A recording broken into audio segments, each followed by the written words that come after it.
So we've just returned this morning to the Piccaninny Creek trail, and one of the things that I really like to do is actually return to the same location more than one time, because I kind of feel like the first time you arrive somewhere, for me personally, I get so excited and I want to take all the photos there, and I typically hurry a little bit. So being able to go back a second day is just a wonderful luxury where we can really go in, take our time, and look for not just that grab shot, but for some more interesting maybe details of the area. So we've returned to this location because I really like the water in the foreground with the domes in the background. Today's going to be a little bit more challenging because the wind has come up. There's also not a cloud in the sky, but that's okay, we can make this work. But that's why I've set up my tripod, is because of the low light and also because of the wind. If I use the tripod, I can then slow down the shutter speed by using a very low ISO and setting my aperture to f11 or greater so that I can get the depth of field that I want, and that slow shutter speed should help get rid of some of the ripples in the water. Another thing that's incredible about shooting at this hour is that as the sun rises, we start to see the shadow and highlights appear on the domes, giving them depth, and we got this nice, rich glow. As we make our way up the creek, what I'm going to start looking for are little kind of small details, right, that help fill in the story that I want to tell. So things like maybe patterns or different rocks, something similar to what we have right here. So here we've got this really nice kind of dark brown fading into a lighter brown, and we've got this great little strip of colorful pebbles right there. So I'm going to go ahead and see if I can't make a composition out of that. So we're a bit further up the creek, and look at this. This is great. So we have all of these rocks where obviously the water just flows down in the wet season. What I'm going to try to do here though is just look for kind of a wavy pattern with all of the darks and lights. I really like that the sun's not hitting it yet because I can always add contrast later in post. It's easier to add contrast than take it away. So I just want to make sure that I get a nice separation between each one of these high points of the rock. So we've been down here a little over an hour now. The sun is rising and we can see behind me how the domes have that wonderful glow on them now. I just love all of these colors and these textures, not only the orange and the yellow, but also the luminosity values of those versus the white sand and then this black rock. It's going to look really good both in color or even in black and white. So here I'm going to use these partially submerged rocks. Right, we've got the domes in the background, and what we're getting is some nice leading lines going into that water, and hopefully we'll get a nice reflection.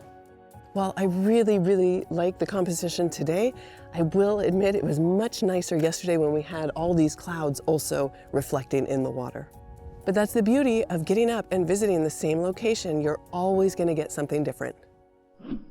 All right, so before we leave this absolutely stunning location, let's just take a minute to look at some of the images that we've captured over the past few days and just make sure we've got what we want before we leave.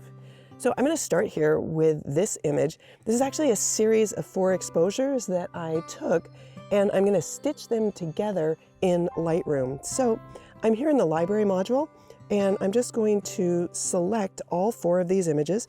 If we go into survey mode, we can see that they're actually overlapping, and that's just going to help Lightroom be able to stitch them because it will know where the information is overlapping in each one of these frames. So all I need to do is just right-click and choose Photo Merge and then Panorama.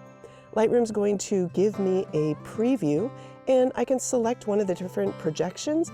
Here, spherical works just fine, but if you wanted to, you could try out the other ones, and it would generate a new preview. Now, we can see that because I wasn't on a tripod, the edges aren't completely filled in, but if I wanted to, I can use one of the options. For example, I could use boundary warp, but that might distort the horizon a little bit too much. So instead, I'm going to use fill edges, and that's going to tell Lightroom to actually generate information to fill all those missing pieces. All right, I can also use the auto settings if I wanted it to automatically apply the settings. Again, they're all non-destructive, so it's really up to you whether or not you do that. And then we'll go ahead and merge that. Now, it'll take a minute to merge, so let's go ahead and just start working on this image here that I've already merged. I'll tap D to go to the Develop module. While it's done a good job stitching the images together, I think we can improve this by using the basic panel. I'm going to go ahead and bring my highlights down a little bit, just giving me a little bit more information in the clouds. And then I'm going to take up my shadows to reveal some more information in the shadow areas here in the domes. I can also add a little bit of dehaze. That's just going to make the image pop a little bit. It's going to take the shadow areas back down a little bit, but it's also going to add a little bit of saturation. And I like the overall look. I might just take up the exposure a bit. Let's move down to HSL.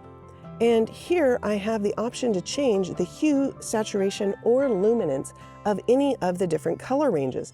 And because I want the emphasis to be on all of the domes, I'm going to go to the saturation tab here. I'm going to increase the saturation for my reds as well as my oranges. You can see how that warms up all those domes.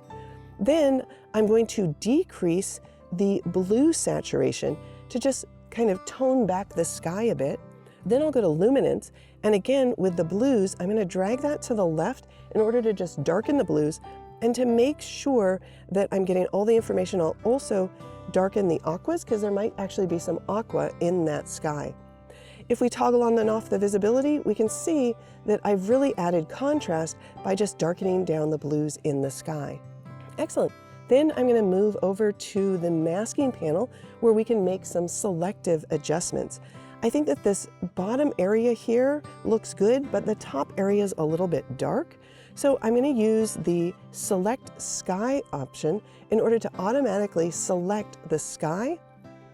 And then I can just use the exposure slider and just darken that down a little bit. I'm going to add a second mask. This time I'll just use the brush mask. I've got a medium-sized brush here with a large feather. I want to turn off auto mask. I'm just going to drag right along the shoreline here, and then I'm just going to increase the exposure there a little bit just to kind of draw the viewer's eye to the center of the image and give the image a little bit more depth. All right, let's take a quick look at the before and after. I'll use the / key to just show a little before and after. All right, let's take a look at a few of the other shots that we made this morning. So here's one of that initial dome that we photographed with the reflection of the water in the foreground. Again, I would go to the basic panel, probably bring down my highlights a little bit. You can see when I do that, the sky turns a little bit more blue, and I like that. Then I'm going to bring up the shadows to reveal a little bit more detail there. And I'm going to change the white balance. I'm just going to bring down the temperature here. I think the image is looking a little too warm. Of course, I don't want to go too far. I don't want to make it look cold, but I want to make it look a little bit more realistic. But now it appears to have a little bit of a pink cast, so I'm just going to move the tint over to the left as well. So while I like this image, I think that it's a little bit kind of textbook. And so I just wanted to show a few additional images taken in the same place. So this is just taken from the other direction. We've got the reflection here, and we've got these nice leading lines along the water's edge, showing us where the water has actually receded over the past few days. And here's another image. Here I just threw a rock into the water in order to mimic the ripples along the water's edge in the domes. I really like to include repeating shapes in my images. And here's just one more, very simple, just a detail of the shoreline. All right, here's another image that we photographed this morning. This is just a simple detail shot of all of those beautiful pebbles. I've got another few images here. We have some pebbles in a hole with, again, I just love the contrast of just the plain background there with those nice swirls in the rock. Here we're two next to each other. I really just like that composition. And this one here, I think we need a little bit of work. I want to go ahead in the basic panel and just brighten up the overall image. And then I'm going to use dehaze in order to not only set my black point, but also just add a bit of saturation to the image. We can add a bit of texture to bring out the texture of the rocks there. And then I'll switch to the masking panel where I'll use the Object Select option. Here we've either got a brush or a rectangle. I'll just drag a rectangle around those rocks in order to select them and then increase the saturation a bit.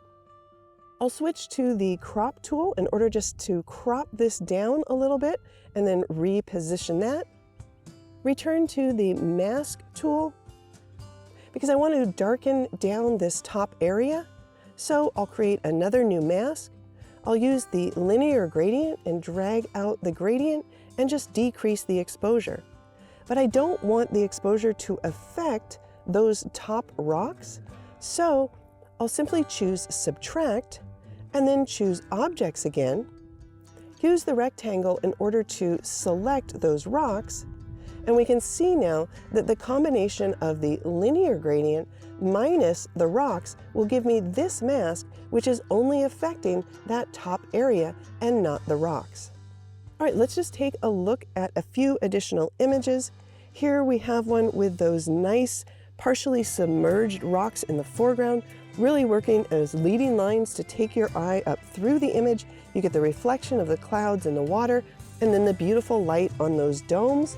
And you get some great color contrast between the orange warm hues of the domes and the greens in the bushes.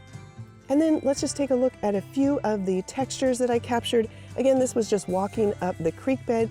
I've got a close-up here of some rocks. We've got some nice repeating patterns. I just love the way these lines flow down the image. Here I'm really using color in order to separate the different rocks, whereas in this next image, I'm using color but also luminosity, so the brightness values and the change or the difference between the whites and the blacks.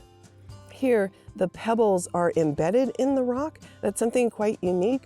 In the States, I usually don't see that. You see the pebbles just on top of the rock, but here they're actually embedded, which just reminds us that all of the rock here has been eroded by the water. And just a few more. Here I'm using the diagonal of the sand to kind of split the rock and create two different shapes. Here I love the way that the white sand really makes the patterns in the rock pop out. Adding some color to that makes it a little bit more dramatic.